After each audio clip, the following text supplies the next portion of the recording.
ejemplares. 136 de 137 asambleístas han entregado la documentación para ser habilitados para la sesión de hoy. Juez da 2 días a Juan Esteban Guarderas para completar y aclarar denuncia contra Pavel Muñoz. Ecuador se mantiene vigilante ante el Fusarium Raza 4. Sector camaronero hace un llamado al gobierno ante aumento de la delincuencia.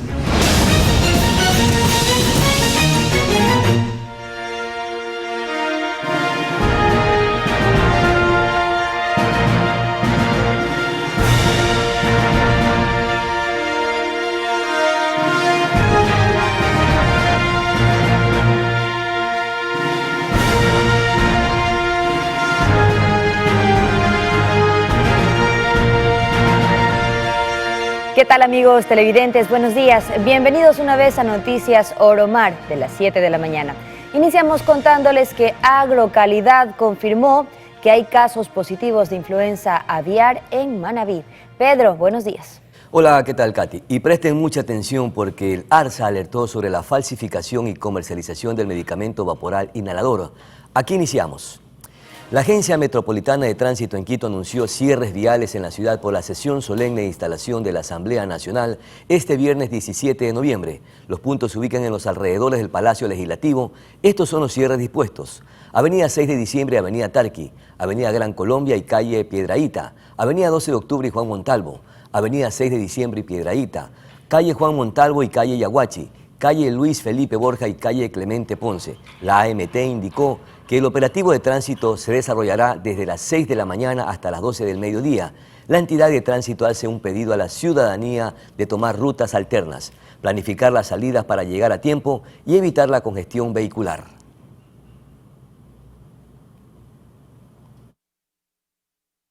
Y a pocas horas de que la Asamblea Nacional se instale, los legisladores aún analizan las alianzas. Según el administrador general, 136 de los 137 legisladores ya entregaron la documentación que los habilita. Los diálogos entre partidos políticos continúan antes de que se lleve a cabo la instalación de la Asamblea Nacional. Según el asambleísta Jorge Acaiturri, hay otros movimientos que se han sumado a las conversaciones. Se han sumado el movimiento Suma, se ha sumado Reto y Centro Democrático, así que son varias bancadas las que han participado de estos diálogos. ¿Cuántos suman? Algunos, pero hay, mire, dentro de eso hay varios diálogos. ¿Por qué? Porque existen ciertas cosas que todavía se están discutiendo. El Partido Social Cristiano delegó un vocero sobre estos temas, que es el asambleísta Henry Kronfle. Mientras que desde Suma confirmaron haber llegado a un acuerdo con el oficialismo. Los 3 asambleístas como Suma. ¿Y cuántos integran la bancada? La bancada, ¿cuánto integran? Son 25 asambleístas que han decidido hacer esta fuerza democrática, abierto al diálogo. En Pachacutic la situación es distinta. La reunión junto con el nuevo coordinador nacional, el señor Guillermo Churichumbi, las 5 asambleístas en las cuales hemos resuelto mantenernos las 5 de manera independiente. No nos vamos a sumar a ninguna bancada. Para el constitucionalista Ramiro García es común que se lleguen a acuerdos. El inconveniente es cuando esto conlleva a escenarios de impunidad.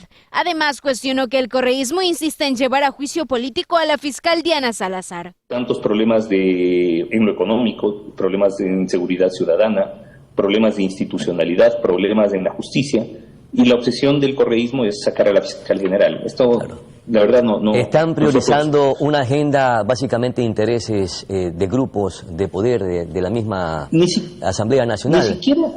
Sí, bueno, no solamente de grupos de poder, sino inclusive individuales. Es decir, quien pone la agenda es Rafael Correa y todos están siendo funcionales a la agenda política del líder prófugo. Y por supuesto, dentro de esa agenda, el primer punto es generar escenarios de impunidad. Por otra parte, el administrador general de la Asamblea indicó cuántos legisladores han entregado su documentación. En este momento están entregados 136 asambleístas. También indicó que en el caso de Patricio Carrillo, será el Pleno el que tome una decisión al respecto. Anaí Vélez, Noticias Oromar.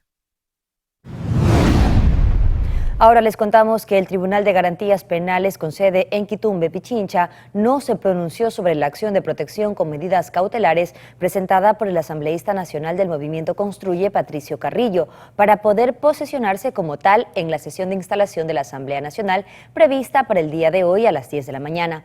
La acción de protección, Carrillo sostiene que la única restricción legítima para la participación política vendría de una sentencia condenatoria de un juez penal, que una sanción administrativa no puede de ninguna manera interferir, impedir, violar los derechos políticos esenciales para la vida democrática de un país. Y las tres figuras del correísmo, Marcela Guiñaga, Luisa González y Paola Cabezas, se excusaron por distintos motivos para rendir su versión dentro de la denuncia penal que interpuso Soledad Padilla contra el ex vicepresidente Jorge Glass.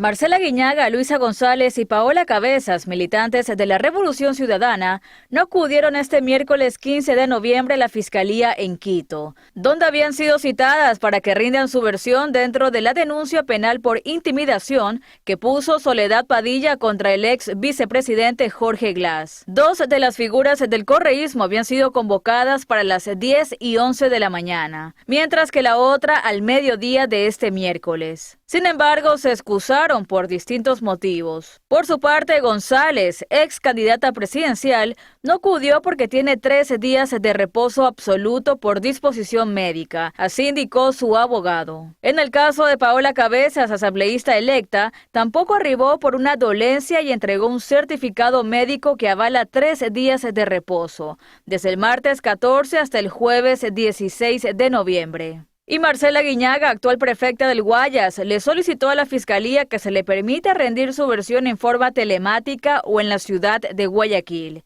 ya que argumentó que no puede trasladarse a Quito debido a su trabajo. Recordemos que Soledad Padilla, ex asesora de Glass, hizo público un video el pasado 12 de noviembre en el que pidió decir la verdad a las militantes correístas, ya que indicó que se encontraba en una situación de abuso de poder. El director del Consejo de la Judicatura, David Guzmán, informó que se registraron problemas de seguridad informática en el concurso para elegir a los 7 nuevos jueces de la Corte Nacional de Justicia. A continuación, un extracto de sus declaraciones.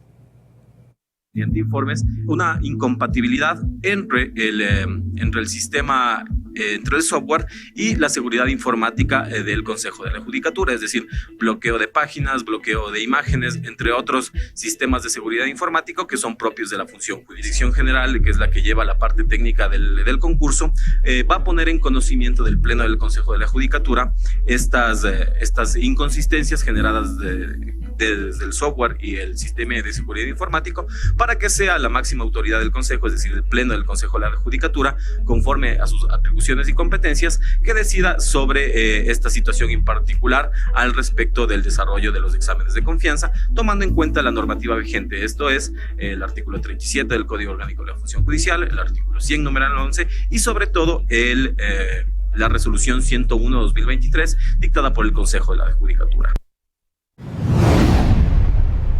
Andrea Robo, designada por el presidente electo Daniel Noboa como ministra de Energía, pidió a las autoridades energéticas del gobierno saliente de Guillermo Lasso que se abstengan de realizar nuevas contrataciones en el actual periodo de transición. A través de un comunicado por medio de su cuenta de X, justificó dicho pedido señalando que se deben garantizar concursos transparentes en Ecuador. Esto probablemente sea en referencia a que en días anteriores Roberto Salas, secretario de las Alianzas Públicos-Privadas, comentó que esperaban firmar al menos 5 de 16 proyectos en diversos ámbitos. Juan Maldonado, juez electoral, dio 2 días para que Juan Esteban Guarderas y Mónica Jaramillo completen y aclaren la denuncia en contra de Pavel Muñoz, alcalde de Quito. Esto se da luego de que Maldonado dictó el auto de sustentación del caso. De no cumplir con lo dispuesto en el tiempo establecido, el juez a cargo anticipó que archivará la causa. El plazo se cumplirá el miércoles 21 de noviembre.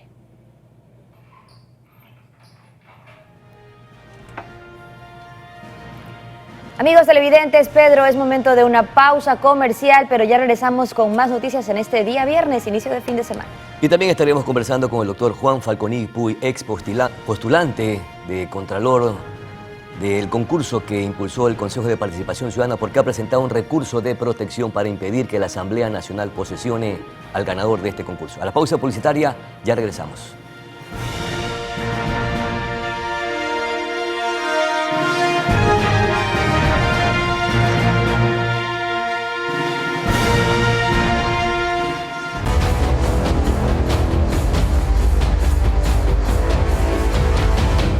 Gracias por seguir con nosotros. Preste atención, porque desde hoy Estados Unidos recibirá los formularios para la reunificación familiar.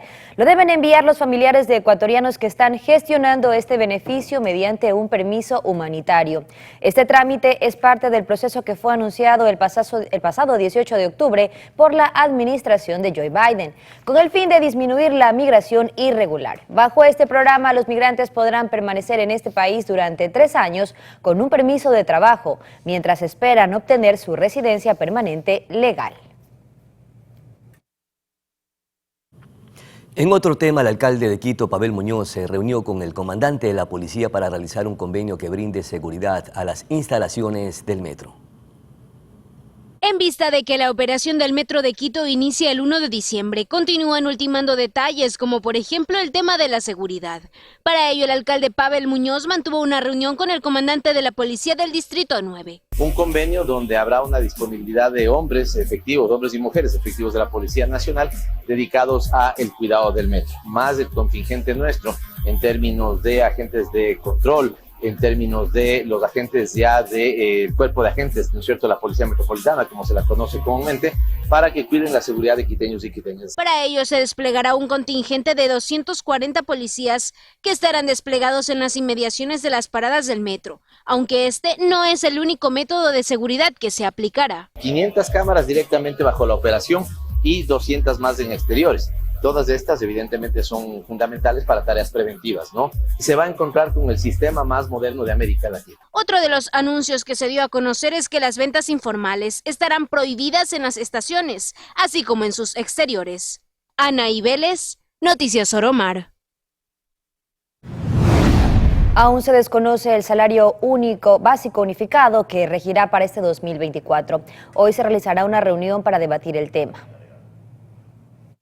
La primera reunión oficial del Consejo Nacional de Trabajo y Salario para definir el sueldo básico de 2024 está prevista realizarse este 17 de noviembre a las 4 de la tarde. La segunda cita está prevista para el 24 de noviembre, un día después de la investidura de Daniel Noboa como presidente de la República, por lo que la decisión sobre si se aumenta o mantiene el sueldo básico para el 2024 se tomará en el próximo gobierno. En caso de no llegar a un acuerdo entre los representantes de trabajadores y empleadores y el Ministerio de Trabajo, el gobierno de Noboa deberá definir la remuneración básica. La posición de los empleadores para esta primera reunión es no incrementar el salario básico, porque consideran que perjudicará el empleo digno. En caso de no acordarse un alza a la remuneración básica actual de $450, los empleadores creen que no debería superar el porcentaje de inflación, que en este octubre cerró en 1,93, mientras que de parte de los representantes de trabajadores consideran que el salario básico debería equipararse al valor de la canasta básica, que según datos del INEC cerró en $552 en el mes de octubre. Katia Mero, Noticias Oromar.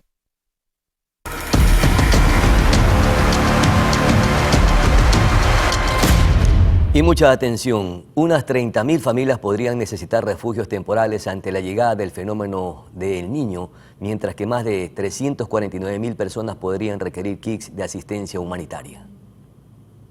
Según la Secretaría de Gestión de Riesgos, en una de cada 3 provincias de las 17 más expuestas ante el fenómeno del Niño, se necesitará de albergues para más de 6.000 familias. Sin embargo, en Esmeraldas, Guayas y El Oro, el número de familias por albergar podría llegar a 18.000. En el caso de Esmeraldas, hasta el 15 de octubre solo contaba con 62 alojamientos calificados, por lo que la prefectura trabaja en conjunto con los municipios para identificar y habilitar los espacios en zonas libres de inundación. En cuanto a El Oro, además de los 149 albergues calificados, la provincia tendrá 60 campamentos. En este contexto, aunque Ecuador cuenta con 1.103 alojamientos temporales, existe un déficit del 20%. Esta falta de albergues es mayor en Guayas, Manabí y El Oro. Adicionalmente, podrían ser más de 349,000 las personas que necesiten kits de asistencia humanitaria. La provincia que más requerirá de estos es Guayas, debido a que es la más expuesta a inundaciones. Según el INOCAR, las precipitaciones por El Niño alcanzarán su pico más alto entre diciembre, enero y febrero. Cabe señalar que la habilitación de los alojamientos temporales que son aprobados por la Secretaría de Riesgos corresponde a los municipios. No obstante, en caso de un desastre que sobrepase las necesidades, Riesgos también podría habilitar los albergues. Tania Loor, Noticias Oromar. El Ministerio de Agricultura y Ganadería, a través de la Agencia de Regulación y Control Zoosanitario, coordinadamente con el Ministerio de Ambiente y Transición Ecológica, confirmó casos positivos de influenza aviar en especies silvestres de Manabí. Cabe mencionar que de las recientes detecciones, ninguna corresponde a granjas comerciales, lo que garantiza la producción avícola. A su vez, el Ministerio hace un llamado al sector a extremar las medidas de bioseguridad y seguir cumpliendo con el esquema de vacunación. Además, se le comunica a la ciudadanía que consumir carne de pollo o derivados no representa un riesgo para la salud humana. Y el Ministerio de Salud Pública empezó a aplicar la quinta dosis contra el COVID-19 a las personas mayores de 12 años, así como el primer refuerzo a los niños de entre 3 y 11 años de edad. El Ministerio de Salud empezó a aplicar la quinta dosis contra el COVID-19 a las personas mayores de 12 años, así como el primer refuerzo a los niños de entre 3 y 11. Según el último lineamiento de la vacunación contra esta enfermedad, la quinta dosis se aplicará a quienes cumplan con parámetros tras 4 meses de haber recibido la cuarta vacuna. Personas mayores de 12 años con diagnóstico de inmunopresión moderada severa. Pacientes desde los 18 años hasta 49 años con riesgo de complicaciones por COVID. Personas mayores de 50 años sin comorbilidades y usuarios mayores de 18 años que trabajen en sectores estratégicos. Mientras que el primer refuerzo, o también conocida como tercera dosis, se aplicará a todos los niños mayores de 3 años que cuenten con la autorización de sus padres. De parte del Ministerio de Salud, recuerda a la ciudadanía que en el país se administra la vacuna desarrollada por la empresa china Sinovac. Además, que desde el 2029 la vacuna contra el COVID-19 será parte del esquema básico de vacunación, aunque aún se desconoce si la aplicación se realizará 1 o 2 veces al año.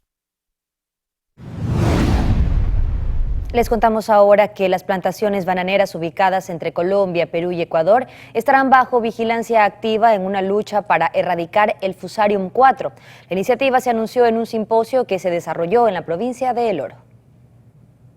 Alrededor de 260,000 hectáreas entre Ecuador, Colombia y Perú estarán bajo vigilancia activa en un plan contra la Fusarium raza 4. Además, 8,000 productores y trabajadores agrícolas serán capacitados en el manejo de la enfermedad en fincas bananeras. Y se concretará la firma de un acuerdo de lucha contra la plaga por todos los miembros de la Red de Cooperación en Ecuador, Colombia y Perú. Estos datos se dieron a conocer durante el desarrollo del simposio Experiencias Regionales en Manejo y Prevención de Fusarium R4T, desarrollado en la provincia del Oro. En Ecuador, país que se encuentra libre de esta plaga, la Agencia de Regulación y Control Fitosanitario Agrocalidad aseguró que la vigilancia continúa activa en puntos de control y territorio, a través de la vigilancia y control fitosanitario, mediante la realización de monitoreos, toma de muestra, diagnóstico, desinfección, decomisos, entre otras actividades que permitan mantener el estatus fitosanitario del Ecuador. Recordemos que dicha enfermedad ya fue detectada en Colombia en 2019, en Perú por primera vez en 2019 y una vez más en 2023, al igual que en Venezuela, en donde fue detectada en enero de este año. Katia Mero, Noticias Oromar. Momento de hacer una nueva pausa, amigos. Ya regresamos con más noticias. Y estaremos conversando con el doctor Juan Falconi Puy precisamente sobre algunos aspectos relacionados al proceso, al concurso que convocó el Consejo de Participación Ciudadana para el Contralor General del Estado. Ya regresamos.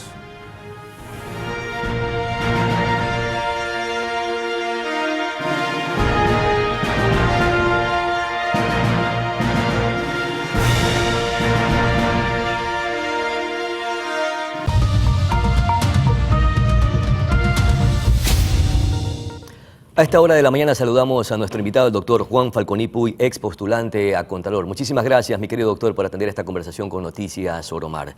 En días pasados usted presentó un recurso de protección para impedir que se posesione al contralor que ganó el concurso impulsado por el Consejo de Participación Ciudadana y Control Social, para que no sea posesionado por la Asamblea Nacional que hoy día se va a instalar, mi querido doctor. ¿Cuáles son los argumentos legales y constitucionales y cuáles son sus pretensiones para impedir que se posesione el contralor Javier Torres Maldonado? Bienvenido. A ver si nos ayuda. Tiene muteado, doctor, por favor, para que le dé salida. Ahí me oye. Ahí estamos, doctor. Muchísimas gracias. Ahí nos entendemos. ¿Me escuchó la pregunta que le formulé, doctor?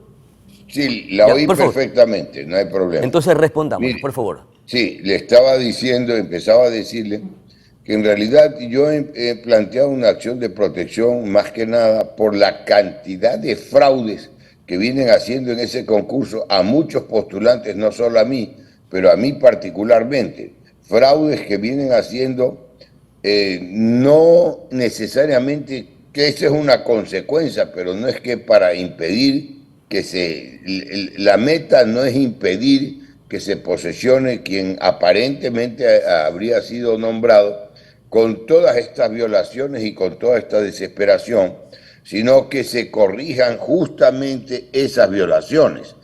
A mí se me viene robando, literalmente robando, los puntos y los requisitos y los méritos desde el mero principio del concurso.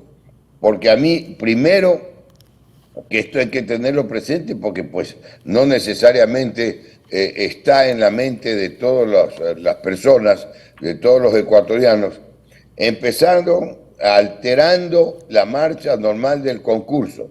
Cuando el concurso fue convocado por la ingeniera Almeida como presidenta del Consejo de Participación, la sacaron de la presidencia. Y vino el doctor Ulloa y se posesionó con la policía, ante la policía, avalado y justificado con la policía, porque la sacaron ilegalmente de la presidencia. Y ese fue un manejo conjunto con el gobierno.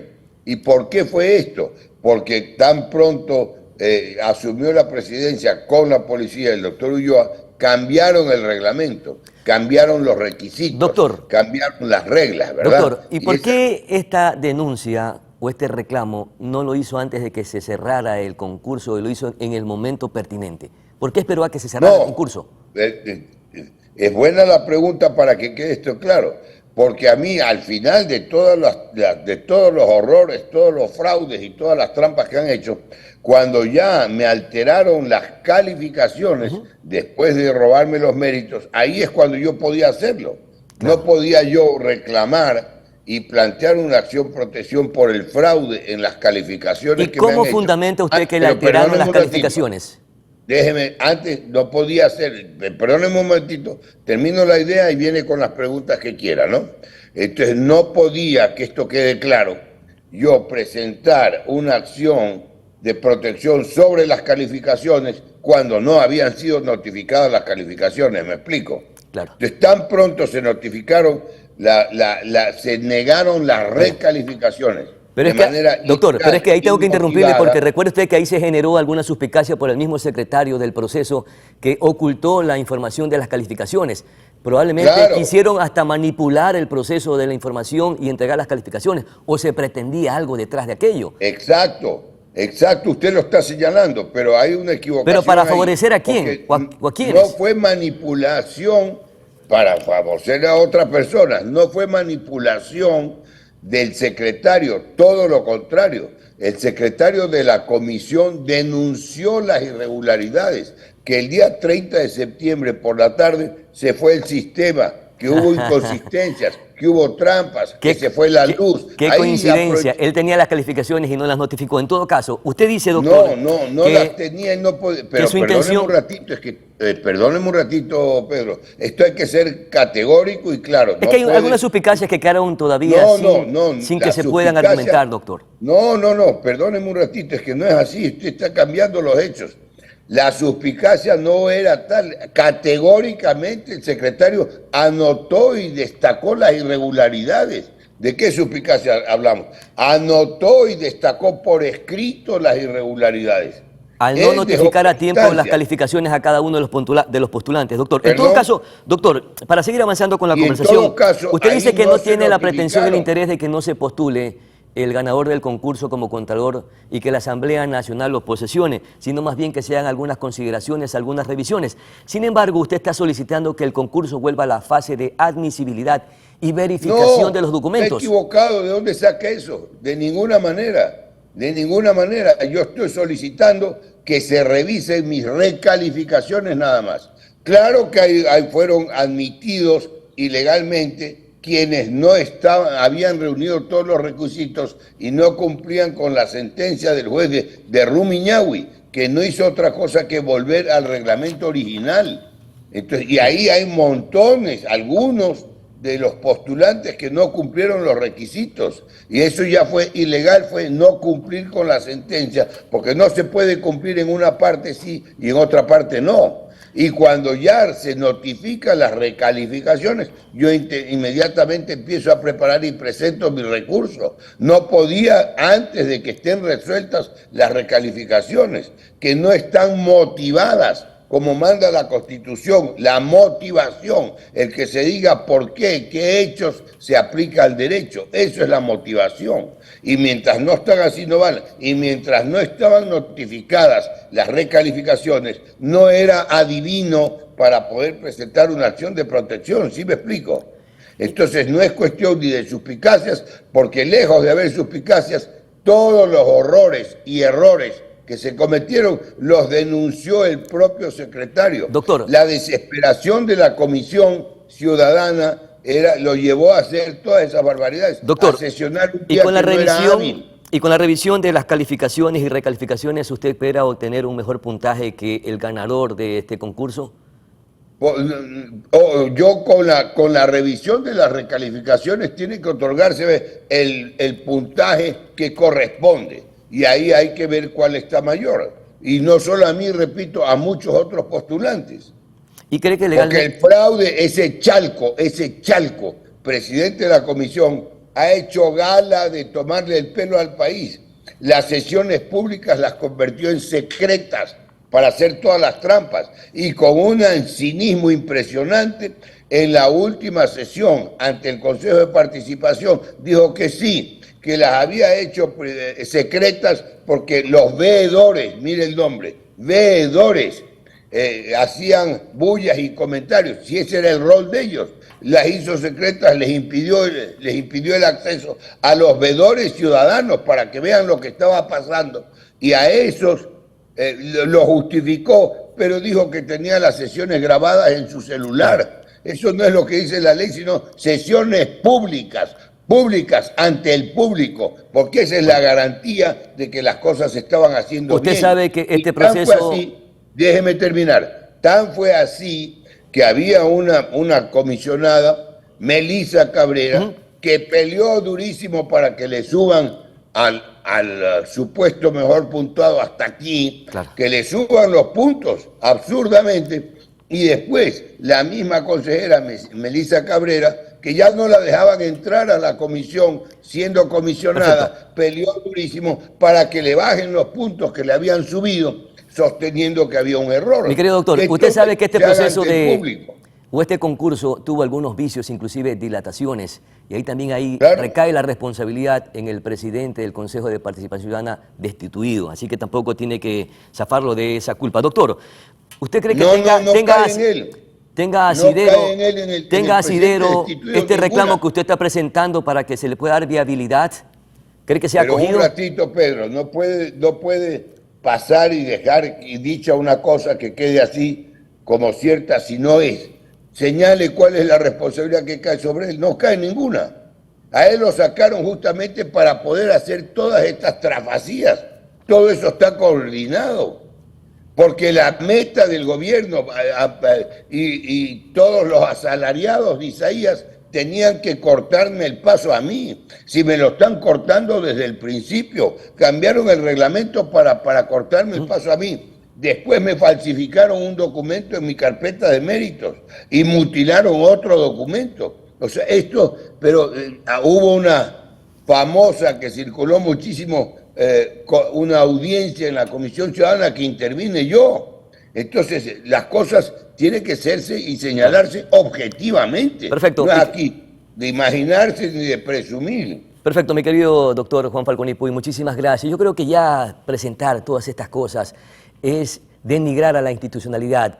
Lo que queremos los ecuatorianos es recuperar la reputación de la institucionalidad para sacar adelante el país. Y si ponemos en un proceso que ya está cerrado y que ya fue el ganador, uno de los postulantes, entonces avancemos a la siguiente fase, mi querido doctor. Es puro fraude desde el principio, pues. Entonces que impere el fraude, que vivamos bajo el fraude y que no se revisen los actos. Bueno. Para que los actos fraudulentos sean revisables tienen que haber terminado. Ojalá que la Asamblea Nacional que hoy se va a instalar inaugure una nueva institucionalidad. Muchísimas gracias, mi querido doctor Juan Falconi Puy, por sus aportes. Muchas gracias por atender esta conversación. Vamos a nuestra pausa publicitaria. Ya volvemos aquí en Noticias Oromar.